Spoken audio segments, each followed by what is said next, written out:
This erased Gospel of Thoth rewrites your inner narrative. That sentence alone is enough to shift the air around you. If you feel it, even slightly, then understand this. You were not meant to find this video by accident. Something in your field has already begun to respond. There is a reason texts about Thoth were carved into stone rather than written on papyrus. Papyrus fades, ink bleeds, but stone remains until someone deliberately erases it. And yes, there was a gospel that scholars pretend never existed. Not a religious gospel, but a vibrational one. A manual for rewriting the internal story that controls your destiny, hidden beneath layers of metaphor, geometry, and sound. For thousands of years, initiates believed this gospel was too dangerous for the unprepared. Not because it harmed the body, but because it dismantled the very identity most people cling to in order to feel safe. Imagine waking up one morning and realizing that every behavior, every fear, every limitation you thought was you was simply a narrative placed in your consciousness by ancestry, early memories, and collective vibration. Imagine realizing that your life story, every chapter, could be rewritten not by force, but by frequency. This was the forbidden teaching of Thoth. To change the vibration is to change the story. Modern neuroscience now echoes what the ancient priests whispered inside granite chambers, that the subconscious does not respond to logic, it responds to pattern, rhythm, resonance, tone, silence. The Egyptians called this the inner script. Tibetans called it the dream body. In India, the rishis spoke of it as samskara, the grooves left inside consciousness. All of them understood the same truth. Change the inner script, and the outer world has no choice but to follow. But what Thoth encoded, what made his teachings so feared, was a method not of gradual change, but instantaneous rewriting. A vibrational strike, a moment of alignment so precise that the old narrative collapses like a cracked statue, not gradually, but in a single exhale of recognition. That is why this gospel was erased, not to destroy the knowledge, but to hide it until the world produced individuals capable of wielding it responsibly, individuals like you. And if you are still watching, if these words are stirring that strange, ancient familiarity in your chest, then understand, your field has already been marked as ready. Ready to hear what has been silenced, ready to unlearn the story you inherited, ready to remember the narrative you were meant to write. Tonight, you are stepping into the energy the priests called the mirror of returning, a state where you no longer listen to life passively, you listen inward, to the place where the erased gospel still echoes. But before we go deeper, I must warn you, this teaching is not a metaphor, not a pretty spiritual idea. Its effects are immediate, sometimes unsettling, sometimes liberating enough to bring tears for reasons you won't be able to explain. If you proceed, you must proceed with intention. You must let go of the hope that your life will stay the same, because it won't. Even doing this practice once will alter the architecture of your energy field, and once changed, it cannot return to its former shape. If you are ready, then take a slow breath. Feel your spine lengthen. Let your shoulders drop. Let the space around you grow quiet, as if the room itself is listening, because it is. The ancient priests believed that when a seeker touched the true frequency of their inner narrative, the universe leaned closer, curious, attentive, waiting to see what new story would be chosen. Tonight, the universe is leaning toward you. And now, the gospel begins. This is the chamber where your old story dissolves and the true script begins to emerge. There is a strange feeling people get the first time they step into this energy. Not excitement, not fear, something far more disorienting, as if reality itself pauses just long enough for you to hear your own consciousness breathing. I remember the first time I felt it. It wasn't during meditation or a ritual or inside some ancient temple. It happened in an ordinary moment, mid-step, mid-thought, mid-life.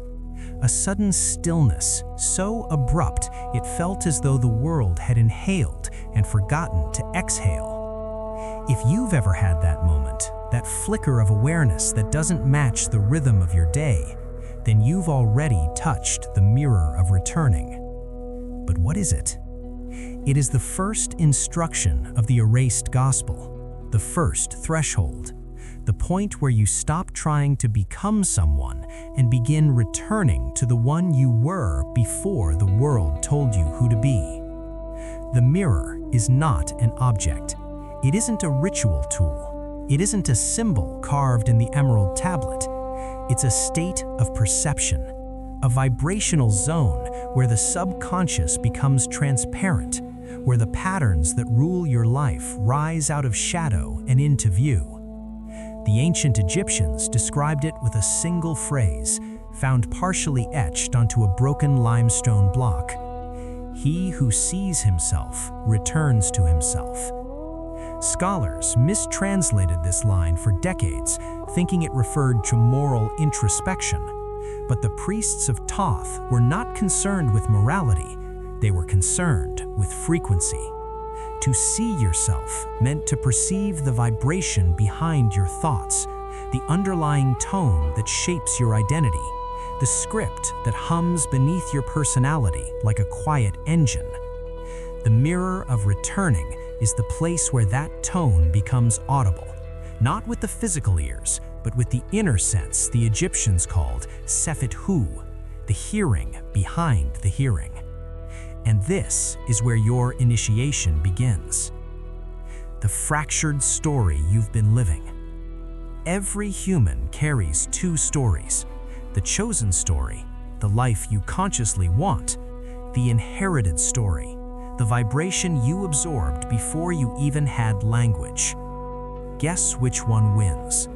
The inherited story, every single time, until you rewrite it. This is why affirmations fail for most people, why manifesting becomes a desperate performance, why people repeat "I am abundant" while vibrating scarcity, why people chant "I am love" while vibrating abandonment. You cannot speak a story louder than the subconscious vibrates it. The Erased Gospel did not say, "Speak the new life." It said, "Return to the beginning of the script." Locate the frequency where your original narrative, the one untouched by trauma, lineage, memory, fear, still lives. This is not psychological work. This is vibrational archaeology. You are excavating the lost version of yourself. The first instruction of Thoth. The Gospel began with a single instruction, simple but dangerous if taken lightly. Sit before yourself, not metaphorically, not philosophically, literally. Sit as if facing an invisible version of you, one step ahead, one dimension deeper, one vibration truer. I'll guide you through it now, but heed this warning. Doing this practice even one time can destabilize your old identity for a few days. You may feel emotionally raw, strangely detached, or startlingly clear. This is normal. It means the mirror has begun its work. Take a slow breath, and another, longer, until the air feels thick inside your chest. Now close your eyes. Imagine yourself sitting across from you, not as you think you are, but as a silhouette of light, gently pulsing, expanding and contracting like a breathing star. This is not visualization. This is you tuning the third eye to perceive the subtle body that the ancients mapped long before modern science discovered electromagnetic fields. As you face this silhouette, notice something. Its rhythm does not match your thoughts. Its expression is not shaped by your memories. Its posture is not weighed by your fears. This version of you is the unedited one, the version before the story. In Egypt, initiates sometimes fainted the first time they perceived it, not from fear, but from recognition, the way your chest collapses when you find a long-lost photograph of someone you once loved. Stay with it. Don't analyze, don't force meaning. Just look. You are sitting before a truth older than language. What you should start to feel. For some, a heaviness emerges in the chest. For others, a tingling at the forehead. Some feel like the silhouette is leaning closer, as if assessing whether you're ready. If nothing happens yet, don't worry. Awareness often awakens in layers. But if you feel heat, pressure, lightness, a vibration in your hands, or a strange sensation like the room expanding, that is the mirror beginning to activate. In Tibetan Dodzang, they say, the moment the self observes the self, illusion loses authority. In India, the rishis described it as the returning breath, the inhalation that reaches back through time, touching the moment before identity formed. And in modern neuroscience, they call it metacognitive decoupling, the moment consciousness sees its own patterns from outside. A measurable shift in brainwave coherence often accompanies it. Ancient mystics and modern scientists rarely agree, but here they speak the same truth. Seeing your narrative is the beginning of rewriting it. The sound that opens the first crack. Now we add the element that made Thoth's teaching so feared, the vibrational strike. There is a sound, not a name, not a word, but a tone that opens a crack in the inherited story, a vibration that destabilizes the old script just enough for you to slip your awareness behind it. The priests taught it only after the mirror appeared. I will give it to you now. Breathe in deeply, and on the exhale, let out a soft, sustained ha, like the first half of harmonic. Not loud, not forced, almost like a sigh that remembers something. This vibration vibrates the heart field, the electromagnetic center responsible for storing emotional memory, and loosens the boundaries around the subconscious narrative. Do it again, slowly. Ha. One more time. This time, imagine the sound flowing between you and the luminous silhouette across from you, as if the vibration is rewriting the space between the two versions of you. This is the first step of the gospel. This is how the old story begins to fracture. Signs the mirror has opened. You may feel a shift in temperature, a sensation like floating, a faint ringing in the ears, a wave of sadness or relief, a sudden clarity like remembering a forgotten dream, a hollow feeling, as if something inside you is unclenching. These are not side effects. These are confirmations. It means the inner narrative, the one you've unknowingly lived for decades, is beginning to loosen, soften, unravel. It means the mirror of returning has opened, and once opened, it does not close easily. This is why the practice must be done with intention. It is why the teaching remained hidden. It is why only a handful of ancient initiates were trusted with it. But you are here. You have felt the first vibration. Your field has responded. Before we continue, take one last breath. Let the silhouette slowly dissolve. Let your eyes open only when you feel ready. You have stepped through the first gate. This is the frequency that reshapes the subconscious script and reprograms the inner architecture of destiny. It's hard to believe, almost absurd even, that a single vibration can alter the direction of a life. Modern minds scoff at it. They want complicated rituals, elaborate philosophies, expensive retreats, and scientific proof printed on glossy paper. They want complexity because complexity feels safe. But the ancient magicians knew a secret that still embarrasses modern thinkers. The deepest transformations require the simplest keys. Not simple as in easy, simple as in fundamental, like gravity or breath or sound. The vibrational rewrite is one of those keys, a frequency so subtle it cannot be sung as a melody, spoken as a mantra, or taught intellectually. It must be felt, experienced inside the marrow, recognized by the old self as a signal that its reign is ending. The Erased Gospel described it as the tone that erases the shadow of memory. You may think this is poetic. It is not. It is literal. Every emotional wound you've ever carried, every fear, every belief you absorbed from parents, culture, ancestry, stores itself inside the body as micro-vibrations, tiny oscillations that shape perception, stabilize trauma, and replay the same narrative in different disguises. The vibrational rewrite is the moment one of these oscillations is interrupted, not suppressed, not ignored, but overwritten. Let me take you into its origin. The origin of the rewrite, the chamber of resonance. Deep inside the temple of Edfu, long before its outer walls were restored by Ptolemaic hands, there was once a secluded room known only to initiates. A chamber with no inscriptions, no carvings, no symbols. Why? Because it wasn't a place for reading, it was a place for listening. The ancient priesthood believed that the human energy field contains layers, like concentric shells, each vibrating at a different emotional density. The deeper layers hold the earliest stories. The outer layers hold the current identity. To rewrite the narrative, you must reach the deeper layers. But you cannot reach them with the logical mind. You reach them with resonance.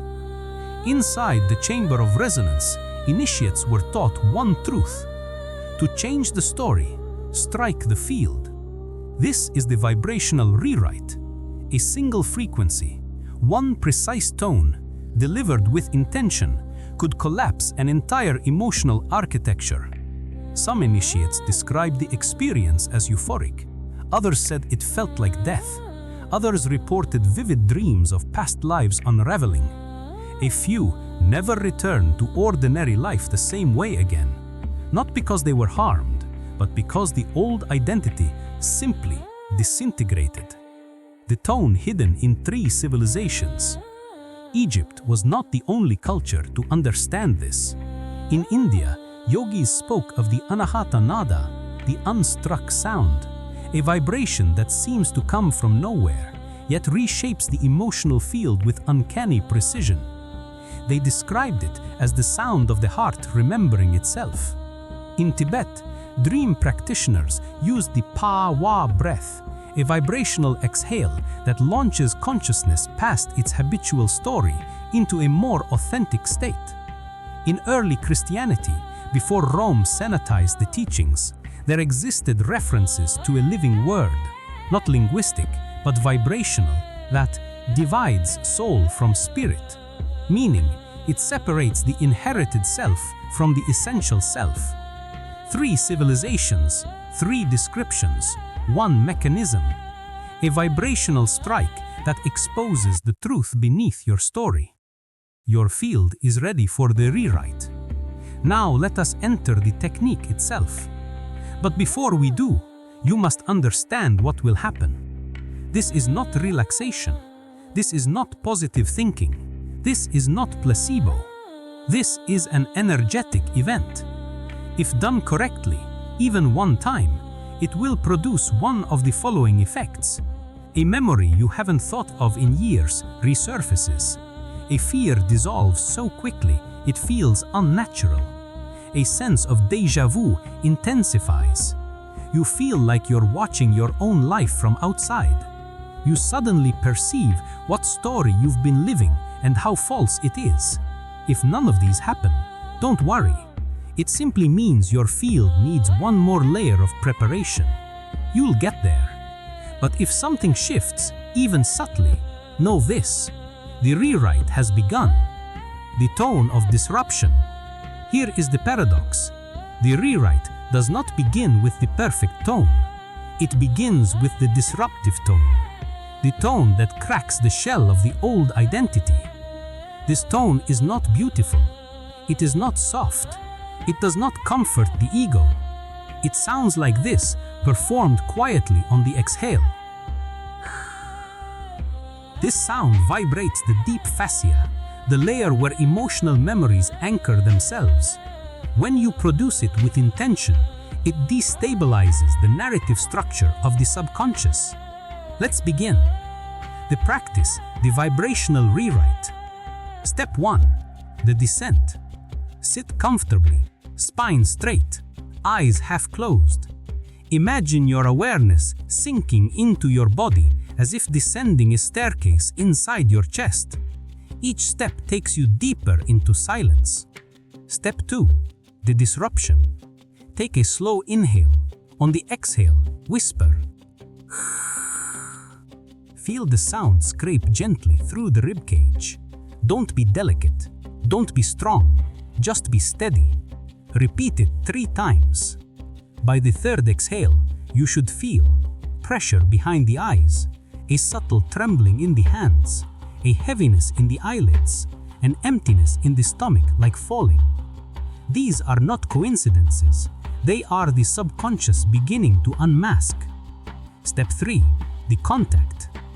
Now place your awareness, not physically, but perceptually, behind your heart, as if standing inside a cave carved into your chest. Once you feel that space, even faintly, let out a softer whisper. Ha! This connects the disruption to the mirror of returning, binding the 2 frequencies together. This is the moment your inner narrative begins to loosen. Step 4. The strike. Only do this once. On your next exhale, let out REM. Not REM like the English word, but more like a merging of vibration and breath. Think REM, fading out at the end. The moment this leaves your body, your field undergoes a micro-collapse, an energetic implosion, where the inherited story momentarily loses authority. If you suddenly feel heat, cold, emotion, detachment, or clarity, the rewrite has struck the field. What you should expect in the next 24 hours. The effects vary. Some people feel lighter, as if a deep weight has been removed. Some feel disoriented, as if life no longer fits the way it used to. Some feel a rise of sadness, not because something is wrong, but because the old self knows it is dying. This is the vibrational purge. It is temporary. It is necessary. The Erased Gospel warned, he who rewrites must survive the silence that follows. This silence is not emptiness. It is the space where your new narrative will be written. You have entered that space, and now we go deeper. This is the hidden current of power inside you, the silent architect shaping your destiny, long before thought appears. There is a moment in every seeker's journey when they realize something unsettling. Most of the thoughts you think are not yours, not in origin, not in tone, not in vibration. They echo with the fingerprints of childhood fears, ancestral wounds, cultural expectations, and the unseen emotional signatures of people you've long forgotten. You think you're choosing your path, but most days you are simply following a script that hums beneath consciousness, whispering instructions you mistake for intuition. The Egyptians knew this, the Tibetans too. The Vedic sages wrote about it long before psychology gave it names. All traditions pointed to the same revelation. There is a voice beneath your voice, a current beneath your thoughts, and until you meet it face to face, you are living a life that was never truly yours. This section is about that voice, not the ego, not the personality, but the vibrational storyteller living inside your chest. And the Erased Gospel of Thoth contains perhaps the most dangerous line ever carved into stone. Silence your voice. Hear the true one, the hidden architect. If you could peel back your thoughts, strip them down to their vibrational core, you would find a single tone, a persistent hum, guiding the structure of your entire worldview.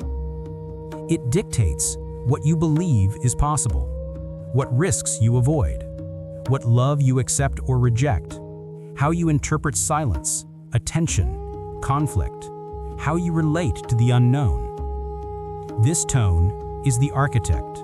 This tone is the narrative mechanism. This tone is the voice beneath the voice. And here's the truth most people never confront. Until you change this tone, you cannot change your life. You can read 1,000 spiritual books, attend 100 workshops, chant every mantra ever created, meditate for hours each day. But if the architect remains unchanged, your story remains unchanged. This is why transformation feels impossible for many seekers. Their practices decorate the house, but never touch the foundation. Thoth's gospel was not interested in decorating. It taught how to break the floor open. The moment I first heard it. I still remember the first time I heard the voice beneath my voice. It was not mystical, not cinematic. It was terrifying in its simplicity. I was sitting in silence after doing the vibrational practice you completed in the last section. Then, suddenly, a thought arose, one I'd had all my life. This is too much. You're not ready. But something was different. There was a sharpness to my perception, a double-layered awareness, as if my mind had stepped 2 inches backwards. And in that subtle distance, I realized something chilling. The thought wasn't mine. It didn't sound like me. Not really. It carried the emotional signature of someone else, someone older, someone whose fears had shaped the early environment of my life. And when I heard that tone, that trembling inherited vibration masquerading as my inner voice, my entire body shuddered. This was the illusion the gospel was written to expose. And when you expose an illusion, you weaken it. You reclaim power. Why the erased gospel hid this teaching. Ancient initiates were forbidden to share this teaching publicly because of the psychological instability it could cause in the unprepared. Imagine telling someone who already doubts themselves, that voice that criticizes you, controls you, limits you, it isn't even you. Without grounding, a person could collapse into confusion, lose their sense of identity, detach from reality. So, the priests guarded this knowledge fiercely. Only those whose mirror of returning had opened, only those capable of witnessing their story without dissolving, were allowed to proceed. You have reached that point. The doors can open now. The technique: listening into the bone. The voice beneath the voice does not speak in language, it speaks in vibration. Felt subtly inside the bones, especially at the sternum and the spine. Today, we activate the sense that perceives it. Sit as you did earlier, spine straight, jaw loose, eyes half-lidded. Now inhale through your nose slowly, as if you are drawing breath through the back of your skull. Hold the breath gently, not tight, not strained, just steady, and listen. Don't listen for sound. Listen for pressure, for density, for the place inside your body where breath feels thick, slower, almost liquid. Now exhale very softly through your mouth, barely parting your lips, letting the air escape as quietly as possible. Do this again, and again. By the third breath, you may notice something: a faint throb behind the sternum, a subtle echo inside the spine, a heaviness near the back of the throat, a vibration like a hum you cannot hear but can feel. That is the voice beneath the voice. You have located it. The Gospel's instructions for reclaiming power. When you find the voice beneath the voice, do not fight it. Do not argue with it. Do not attempt to silence it with positivity. That is what amateurs do. That is what modern self-help teaches. The priests of Thoth taught something far more potent. Bless the voice, then override it. Let me guide you. Place your awareness gently on the area where the vibration felt strongest: chest, spine, throat, wherever it appeared. And now whisper, barely audibly, "I hear you." Say it not as submission, but as acknowledgement. This dissolves resistance. Resistance gives the old story strength. Acknowledgement takes that strength away. Next, inhale deeply. On the exhale, breathe a soft melodic tone. Ra, not the sun god name, but a rising note that vibrates the skull lightly.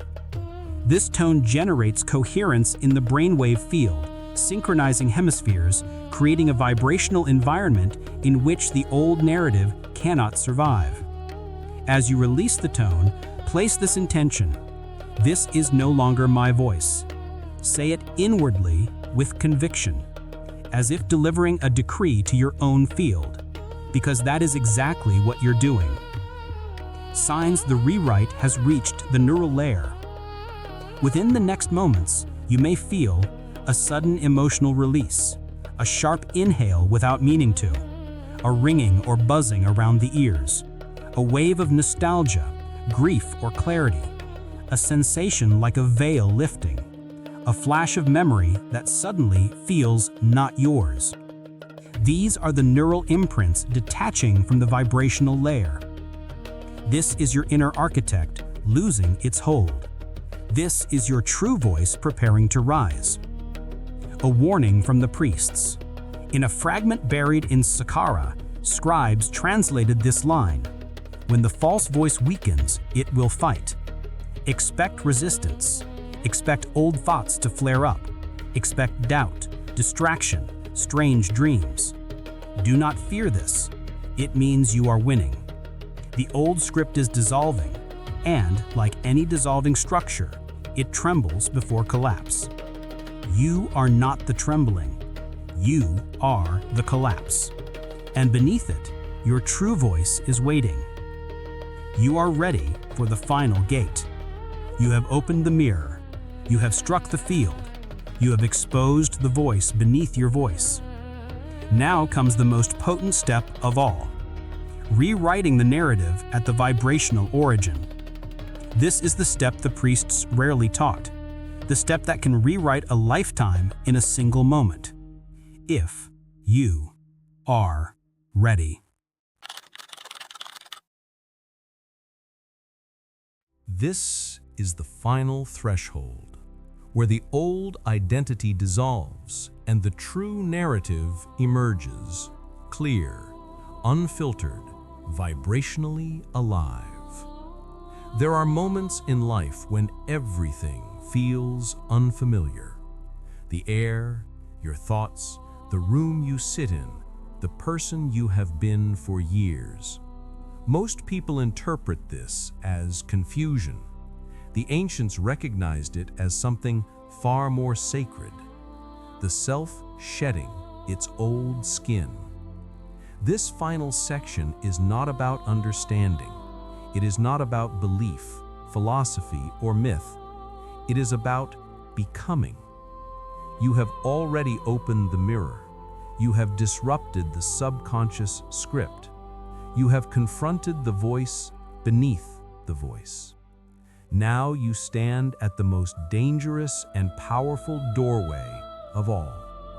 The moment where you rewrite your narrative at the vibrational root.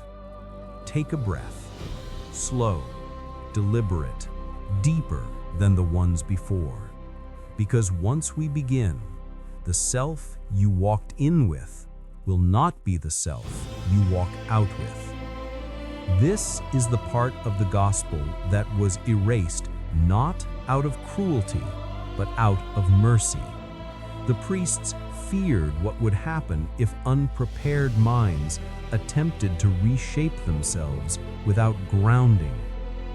You, however, have already crossed the thresholds. Your field is open, your awareness sharp, your identity loosened, and now the rewriting can begin. The gospel's most forbidden secret.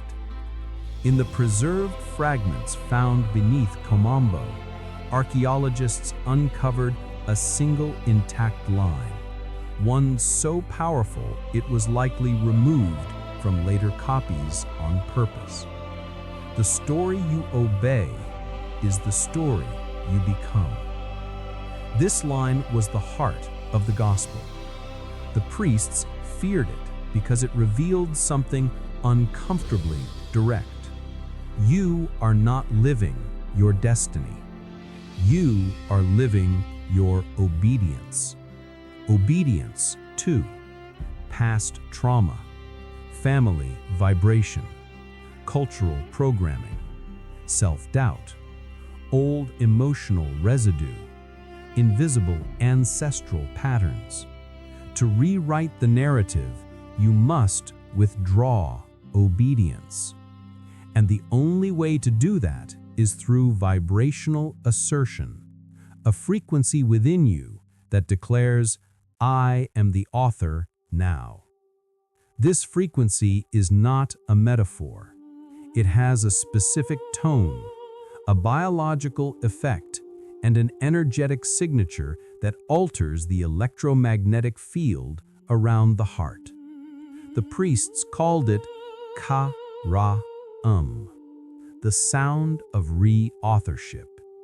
And today, you will learn it. But first, you must step into the place where the new narrative can be born. The place of becoming. Close your eyes, not gently, but with intention, as if closing a heavy stone gate behind you. Now inhale deeply, imagining the breath rising not into your lungs, but through your spine, upward, as if lifting a hidden cord that runs through the center of your body. When the breath reaches your skull, hold it. In this stillness, you are standing in the ancient chamber the gospel called the place of becoming. It is not physical, it is vibrational, a state where your subconscious is temporarily softened, pliable, receptive, waiting for instruction. Stay here. Do not rush. Do not force meaning.